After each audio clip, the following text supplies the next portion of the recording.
Hello everyone, मैं मानसी। स्वागत है आपका हमारे इंडियन मेंटर्स में।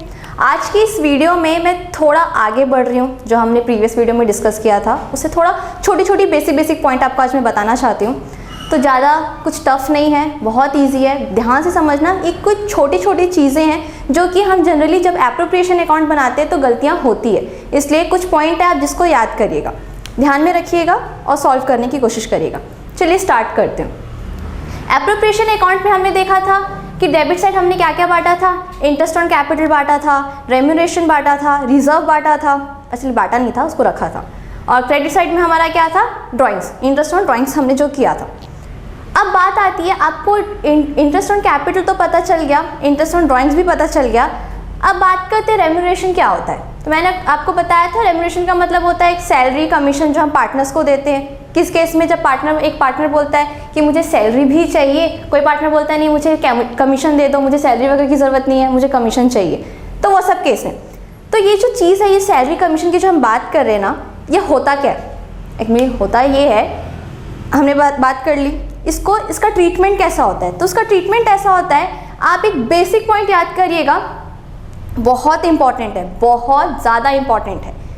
ये क्या होता है ना, ये एप्रोप्रिएशन ऑफ प्रॉफिट होता है। ठीक है, क्या होता है, एप्रोप्रिएशन ऑफ प्रॉफिट। इसका मतलब ये होता है कि ये प्रॉफिट के अगेंस्ट चार्ज नहीं किया जाता। और सिंपल वे में बोला जाए तो ये कहा जाता है, अगर फर्म को प्रॉफिट हो रहा है तो ही आप सैलरी और कमीशन दो, वरना मत दो। दूसरा कंडीशन तो आपको पता है कि डीड में अगर वो चीज़ अलाउ किया होगा तो वो चीज़ हम देंगे। प्लस एक चीज़ और बोला जाता है कि अगर फर्म को प्रॉफिट हो रहा है तभी आप ये दो चीज़ दो, वरना मत दो। ठीक है, समझ में आया? इतना ही था। कुछ टफ लगा क्या? नहीं ना, बट ये छोटी सी पॉइंट थी जो कि हम एग्ज़ाम में भूल जाते हैं। हमको क्वेश्चन दे देता है लॉस और हम इसको बांट देते हैं। क्वेश्चन में दिया रहता है कि एक पार्टनर को सैलरी मिल रही है, हम क्वेश्चन देखते हैं, हाँ सब आता है, एप्रोप्रिएशन बनाना स्टार्ट करते हैं, सैलरी को बांट देते हैं और क्वेश्चन गलत हो जाता है। क्यों? क्योंकि वहाँ पे लॉस हो रहा था, प्रॉफिट नहीं हो रहा था। अब एक चीज़, सैलरी तो समझ में आ गया, सैलरी तो इजी है, आपको सीधा आपको दे दिया जाएगा, या अगर आपको पर मंथ दिया रहेगा तो आप इंटू 12 कर लीजिएगा। अब बात करते हैं कमीशन की। सैलरी इजी है, कमीशन की बात करते हैं। कमीशन में ना थोड़ा सा फेरबदल होता है। उसका एक चीज़ बता रही हूँ, कमीशन में दो चीज़ें होती है। वो क्या होती है, या तो आपको जो प्रॉफिट दिया रहेगा ना, या तो वो बिफोर कमीशन दिया रहेगा या फिर आफ्टर कमीशन दिया रहेगा। बात किसकी कर रही हूँ, नेट प्रॉफिट की, कमीशन नहीं, नेट प्रॉफिट जो आपको क्वेश्चन में दिया रहेगा। तो ध्यान ये देना, आपको बस फोकस किस चीज़ पे करना है कि वो आफ्टर चार्जिंग है कि बिफोर चार्जिंग है। बहुत सिंपल है, उसका एक फॉर्मूला है।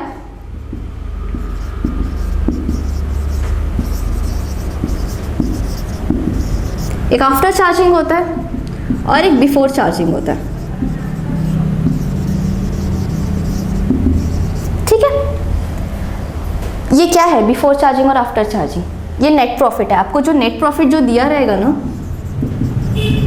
उसकी बात करें। सपोज नेट प्रॉफिट 20,000 दिया हुआ है, आपका आगे का क्वेश्चन क्या होगा, सिर्फ नेट प्रॉफिट देख के शांत मत हो जाना। आगे क्वेश्चन ये देखना कि वो बिफोर चार्जिंग था कि वो आफ्टर चार्जिंग था। अगर वो बिफोर चार्जिंग होता है तो सिंपल फॉर्मूला है उसका, net profit into rate of commission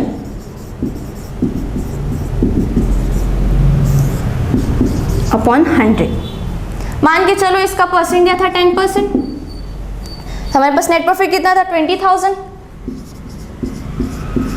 into rate of commission कितना है 10%। ठीक है, यहाँ पे फिर आपका ये जो अमाउंट आएगा वो किसका अमाउंट आएगा, कमीशन का अमाउंट आएगा, और फिर आप उसको एप्रोप्रिएशन में डालोगे। बात करते हैं आफ्टर चार्जिंग की। अगर क्वेश्चन में दिया है नेट प्रॉफिट 20,000 है आफ्टर चार्जिंग कमीशन, ठीक है, कमीशन को चार्ज करने के बाद हमारा नेट प्रॉफिट कितना आया था, 20,000 आया था। तो उस केस में आपको क्या करना है, इसका भी फॉर्मूला बहुत सिंपल है, कुछ नहीं, आप नेट प्रॉफिट ले देख लो कितना है आपका, into rate of commission upon 100 करते थे बिफोर में, आफ्टर बोला है तो +10 कर दो। मतलब प्लस रेट। समझ आया? मतलब क्या होगा, अगर हमारा नेट प्रॉफिट 20,000 था, 20,000 into rate upon 100 plus rate, इतना ही, बस हो गया। समझ आया? क्या था? कुछ नहीं था, हम कमीशन देख रहे हैं। अगर क्वेश्चन में कमीशन दिया है तो पहला चीज अपन को क्या देखना है कि उस फर्म को प्रॉफिट हो रहा है कि लॉस हो रहा है। पहला, अगर लॉस हो रहा है तो अपन को पता है कि ये दो चीज तो देंगे ही नहीं, बात खत्म, मत करना क्वेश्चन आगे। लेकिन अगर प्रॉफिट दिया है, चलो ठीक है, मान लिया प्रॉफिट दिया है, आगे ये देखना कि डीड क्या बोल रहा है। सबसे इंपॉर्टेंट तो ये भी चीज है ना, डीड भी तो बताता है कि क्या आपको देना और क्या नहीं देना है।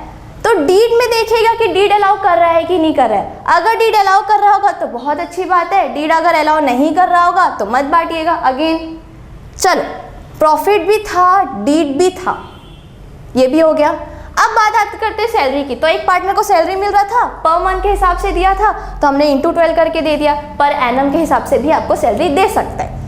Next, commission. कमीशन का हमने दो स्टेज देख लिया, एक आफ्टर चार्जिंग होता है, ये बिफोर चार्जिंग होता है। किस चीज के लिए? नेट प्रॉफिट के लिए होता है। समझ में आया? ये सिर्फ एक छोटी सी बेसिक पॉइंट थी। जब आप एप्रोप्रिएशन अकाउंट बनाएंगे तो ये छोटी छोटी चीजें आपको ध्यान देनी होती है। समझ में आया? अब हम आगे बढ़ते हैं। हम अब देखेंगे एप्रोप्रिएशन अकाउंट बनने के बाद हम क्या बनाते हैं? कैपिटल अकाउंट बनाते हैं। अब हम उसके बारे में बात करेंगे। अब आगे बढ़ते हैं, थोड़ा और देखते हैं और इस चैप्टर के बारे में जानते हैं क्या क्या है। नेक्स्ट मैं बात करने जा रही हूँ कैपिटल अकाउंट की। जो एप्रोप्रिएशन अकाउंट बनने के बाद हम जो कैपिटल अकाउंट बनाते हैं, मैं उसके बारे में बात कर रही हूँ। ध्यान से समझना, ये थोड़ा सा कन्फ्यूजिंग होता है स्टूडेंट्स के लिए, इसीलिए क्योंकि यहाँ पे दो टाइप के कैपिटल होते हैं। मैं बता रही हूँ, स्टार्ट करते हैं। एक होता है फिक्स्ड कैपिटल, पहले नाम याद रखो। एक होता है फिक्स्ड कैपिटल और एक होता है फ्लक्चुएटिंग कैपिटल। घबराना मत, क्वेश्चन में मेंशन रहता है कि पार्टनर्स की कैपिटल फ्लक्चुएटिंग है कि फिक्स्ड है, तो उससे आपको आगे पता चलेगा। तो क्वेश्चन समझ रहे हो कि आपको धीरे धीरे चेक क्या क्या करना होता है, क्वेश्चन में कितना सारा चीज़ चेक करना है। तो बात करते हैं फिक्स्ड कैपिटल की फ्लक्चुएटिंग की बात करें। चलो फिक्स्ड की बात करते हैं। फिक्स्ड कैपिटल में क्या होता है, ध्यान से समझना। फिक्स्ड का मतलब क्या हो रहा है? फिक्स्ड रुका हुआ है, कुछ नहीं हो रहा। तो ये मान के चलते फिक्स्ड कैपिटल, अगर क्वेश्चन में दिया हुआ है कि अगर आपका फिक्स्ड कैपिटल है, तो ये कहने का मतलब ये है कि जो पार्टनर्स के जो कैपिटल है वो अभी भी उतने ही हैं, उसमें कोई चेंजेस नहीं आया है। क्या बोल रहा है? It means the capital invested by the partner remains fixed या फिर अनऑल्टर्ड। फिक्स्ड है, अभी भी इसमें कोई चेंजेस नहीं आया है। अनलेस, क्या वर्ड है?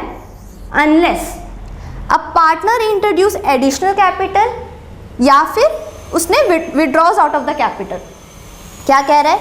ये तब तक फिक्स्ड है जब तक के कोई न्यू पार्टनर, जब तक के पुराना पार्टनर कोई नया कैपिटल नहीं लेके आ जाता या फिर जो कैपिटल था उसमें से कुछ विड्रॉ नहीं कर लेता। ठीक है, नया कुछ नहीं कर रहा है। अभी जो शुरू में था, जिसने शुरू में कैपिटल लेके आया, शुरू में विड्रॉ किया, अभी भी उतना ही कैपिटल है, कोई भी चेंजेस नहीं है।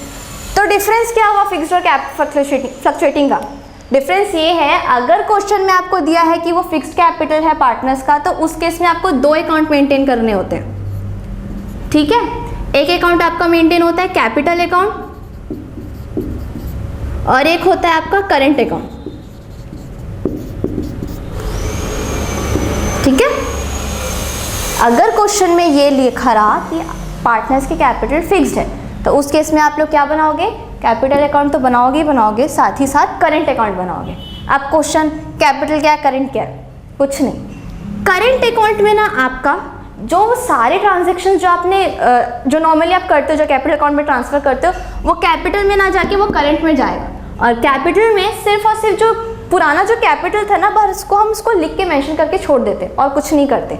सारा खेल किसका आता है? करंट अकाउंट का। मतलब कि आप जब नॉर्मल है कैपिटल अकाउंट बनाते हो तो जो रेम्यूनरेशन और जो एप्रोप्रिएशन अकाउंट से जो आप जो भी चीज़ें ट्रांसफ़र करते हो, वो ट्रांसफ़र आप किस में करोगे? करंट अकाउंट में ट्रांसफ़र करोगे। समझ आया फिक्स्ड कैपिटल? बात करते हैं फ्लक्चुएटिंग की। बहुत सिंपल, कुछ है ही नहीं इसमें। अगर फ्लक्चुएटिंग कैपिटल दिया हुआ है, मतलब कि अगर क्वेश्चन में फिक्स्ड नहीं दिया तो मान लेना कि उनके कैपिटल फ्लक्चुएट हो रहे हैं, मतलब चेंज हो रहे हैं। तो उस केस में सिर्फ और सिर्फ आपका एक ही अकाउंट मेंटेन होगा, जो होगा कैपिटल अकाउंट। मतलब कि आप जो एप्रोप्रिएशन अकाउंट से जब चीज़ें इसमें ट्रांसफ़र करेंगे ना, तो सिर्फ इसमें आपको कोई दो अकाउंट बनाने की ज़रूरत नहीं है। इनके जैसे हमने फिक्स्ड कैपिटल में 2 अकाउंट बनाते थे, समझ में, इतना ही डिफरेंस है। तो समझ रहे हो कि क्वेश्चन में अगर फिक्स्ड दे दिया और आप सिर्फ फ्लक्चुएटिंग समझ के कैपिटल अकाउंट बना लिए तो भी गलत है। आपको ये चीज़ नहीं करना है। क्वेश्चन में मेंशन रहेगा कि पार्टनर्स के कैपिटल की वो फिक्स्ड हो रहे हैं कि फ्लक्चुएटिंग हो रहे हैं। अगर क्वेश्चन में कुछ नहीं दिया है तो मान के चलना वो फ्लक्चुएटिंग है। ये मैं सोचना कि वहाँ पे क्वेश्चन में बैठ गए कि हमको समझ में नहीं आ रहा, तो ये है कि मान के चलना कि उनके पार्टनर्स के जो कैपिटल है वो फ्लक्चुएट हो रहे हैं, मतलब कि न्यू कैपिटल इंट्रोड्यूस भी हो रहा होगा और कुछ विड्रॉ भी हो रहा होगा।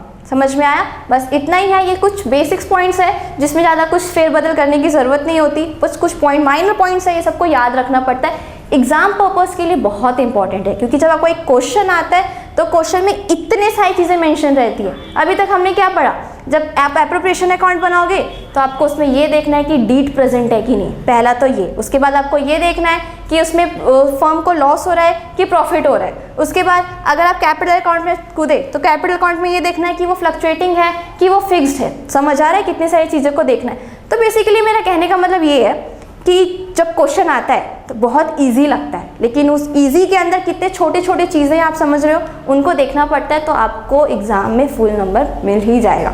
समझ रहे हो? तो बस इतना सा छोटा सा चीज़ था।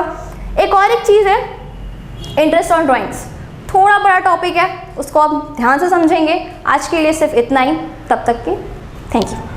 स्टूडेंट्स, अगर आपको हमारा वीडियो पसंद आया तो प्लीज उसको लाइक कीजिए और कोई भी डाउट है तो हमें कमेंट सेक्शन में जरूर बताइए और इस वीडियो को अपने फ्रेंड्स के साथ शेयर करिए। अगर आप